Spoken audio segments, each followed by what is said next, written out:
En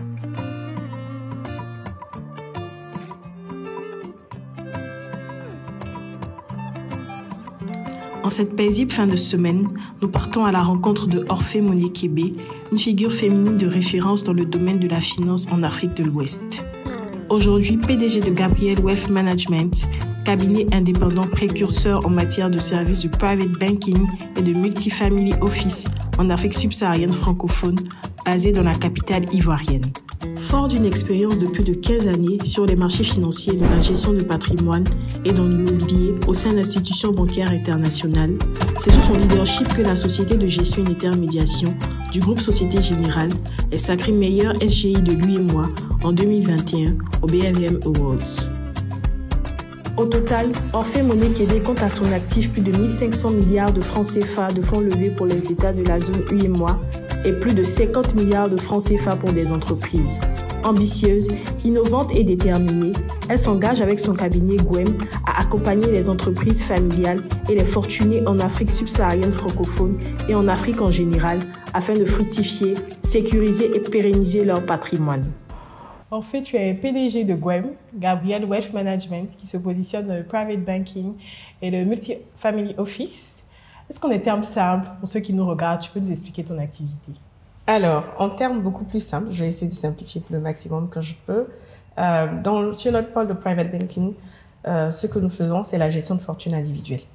Donc, vraiment, on fait de l'assistance aux personnes patrimoniales. Donc, il y a un certain, je dirais, une certaine assise en termes financiers qui leur permet justement de pouvoir investir de façon diverse.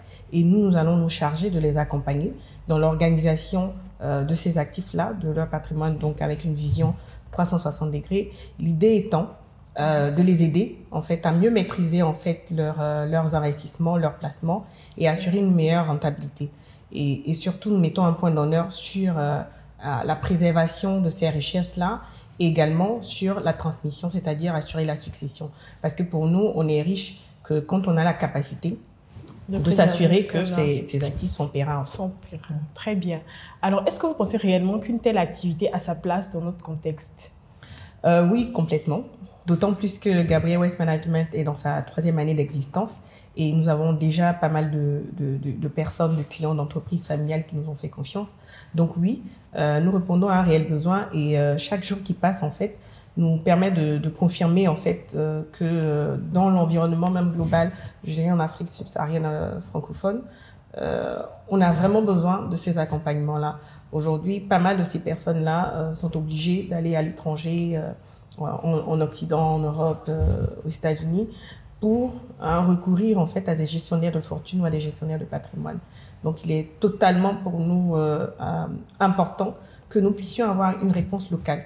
Parce que nos réalités sont complètement différentes de celles de l'étranger. Il faut intégrer les questions culturelles, même dans la préservation des richesses et surtout dans la partie successorale. C'est pour ça que nous pensons que Gabriel Wealth Management a sa place aujourd'hui dans notre contexte. Et justement, au cours de toutes ces années d'existence, est-ce que vous avez des cas concrets pour illustrer vos propos?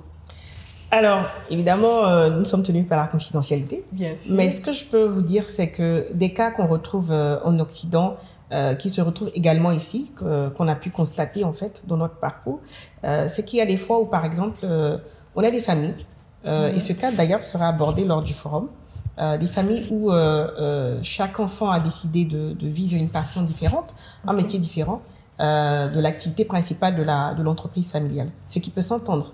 Et les parents se sont trouvés peut-être déroutés, ne sachant pas comment faire, se sont dit, bon, quand on sera à bout, et c'est ce qui s'est passé, on va céder. Donc, on a eu des cas de cession, parce que les parents n'ont pas trouvé de reprise auprès des enfants, qui n'ont pas forcément accueilli l'idée de répondre, et les parents ont dû céder l'entreprise.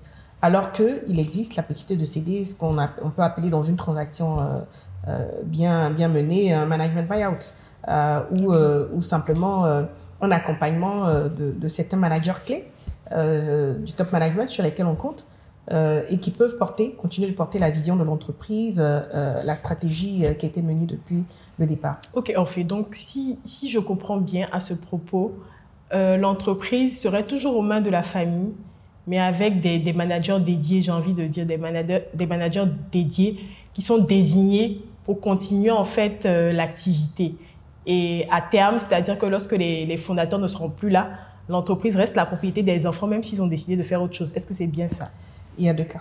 Ces deux aspects existent. C'est qu'il y a ce cas où les enfants peuvent continuer de rester dans de l'actionnariat. Okay. Mais le point important, c'est de dire que quand on n'a pas d'enfants ou quand on a des enfants, mais qui ne veulent pas forcément prendre part à l'activité ou n'ont pas été impliqués assez tôt, okay. Parce qu'on a des problèmes comme ça et des problématiques qu'on rencontre et qu'on accompagne. On accompagne les enfants à comprendre l'activité. C'est vrai, un peu tard parce que c'est maintenant qu'on nous consulte. Mais finalement, à se dire non, finalement, c'est pas la peine que vous cédiez, on va reprendre. Okay. Et j'ai déjà eu un cas où l'enfant aîné a accepté de démissionner et rejoindre l'activité principale. Familiale. Donc, notre aide à aider cet enfant-là à dire je vais pas forcément continuer là où je travaillais, je vais rejoindre l'entreprise familiale pour reprendre la main à la suite de mes parents. Okay. Et il y a des cas où les enfants disent non, on ne veut pas reprendre la main, mais maintenant qu'on a compris, on resterait dans l'actionnariat avec un actionnariat porté aussi par d'autres membres du management parce que il faut bien les intéresser, par d'autres membres du management qui aiment bien l'activité et qui souhaitent vraiment porter la vision de l'entreprise. Donc, ils continueront d'accompagner l'entreprise. Tout ça, la question principale et à laquelle on veut répondre, c'est comment assurer la pérennité.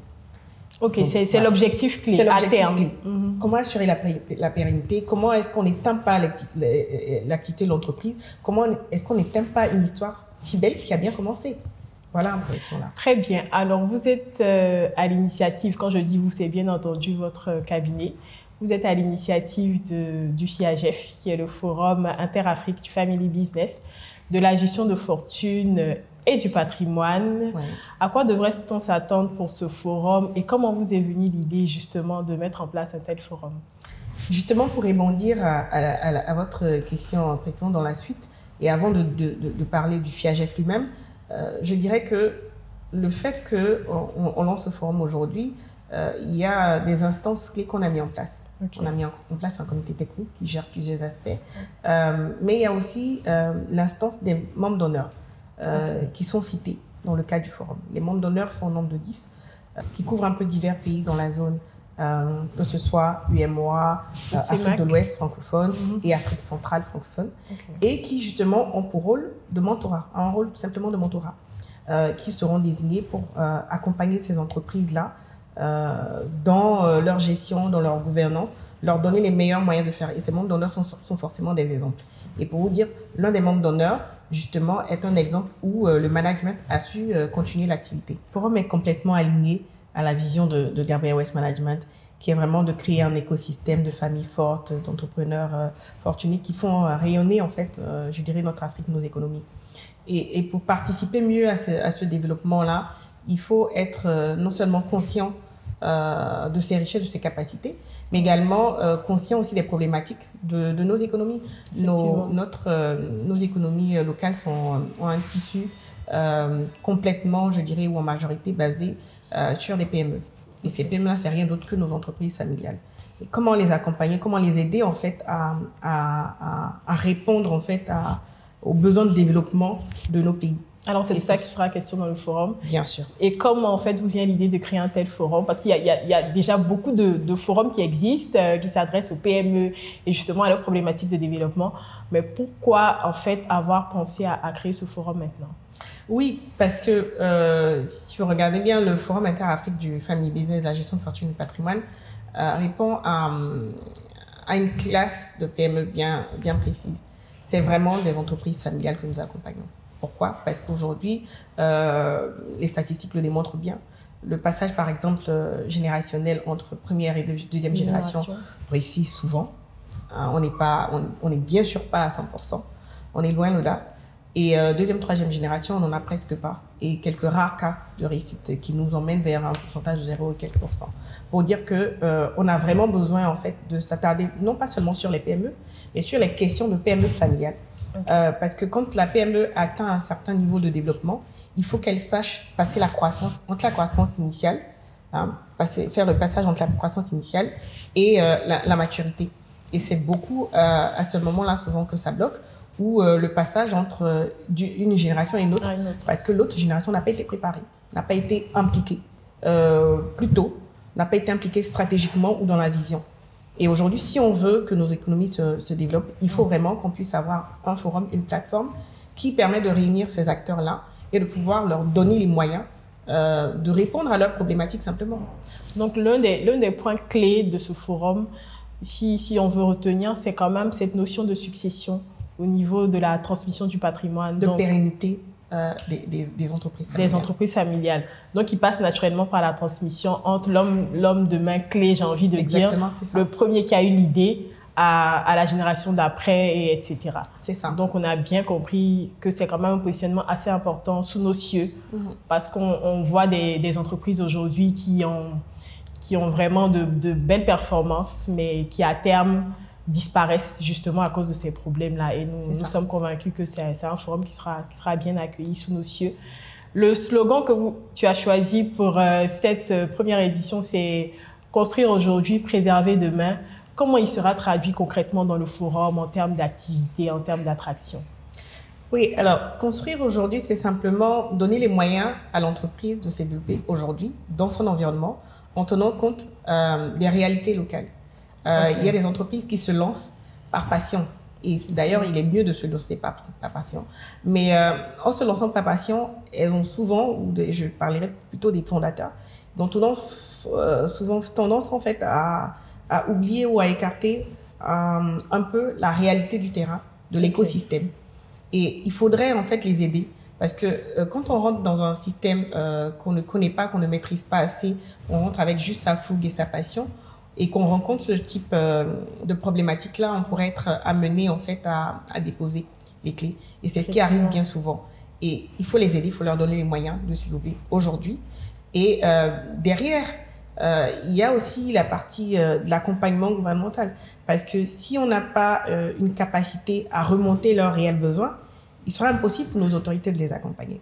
Donc, comment construire aujourd'hui, les aider à se développer? Préserver demain, c'est comment s'assurer que demain, ces entreprises-là, dans 100 ans, on a aussi des Bouygues, on a aussi de grosses entreprises, de grands noms, dans nos régions. Donc, concrètement, ça va se traduire par quoi? Des formations, des masterclass, les activités auxquelles devrait s'attendre une personne qui est fondateur justement d'une entreprise et qui vient à ce forum. Concrètement, elle devait s'attendre à quoi?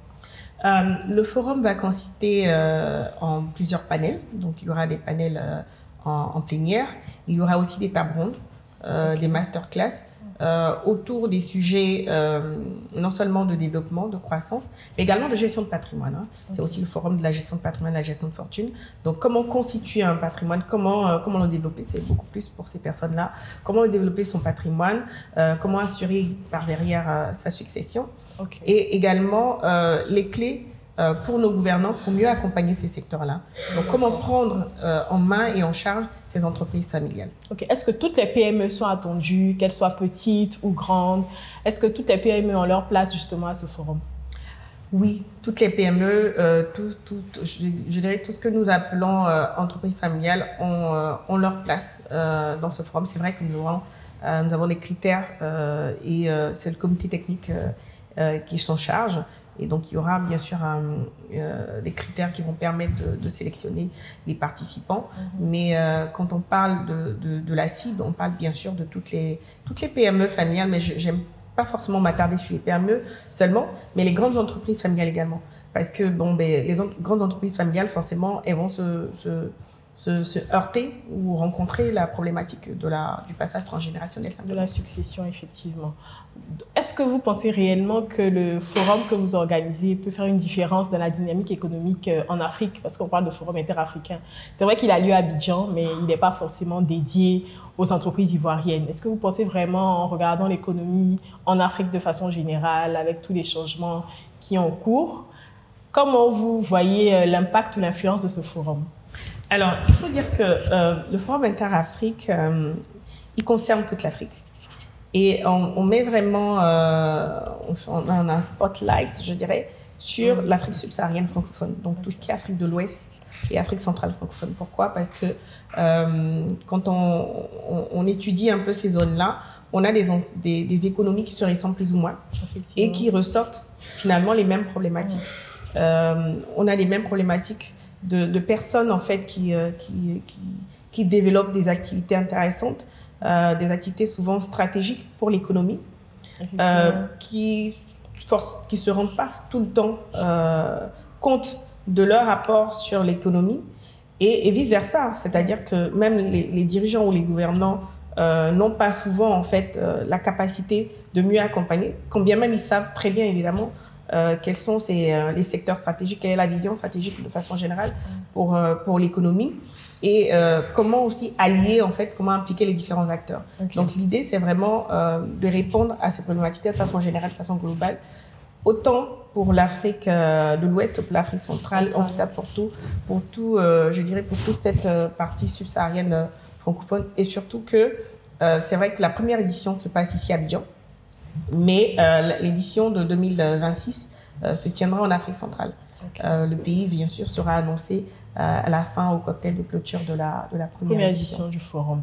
Très bien. Alors, qu'est-ce que tu dirais si tu devais inviter toutes les parties prenantes à participer à ce forum? Qu'est-ce que tu leur dirais?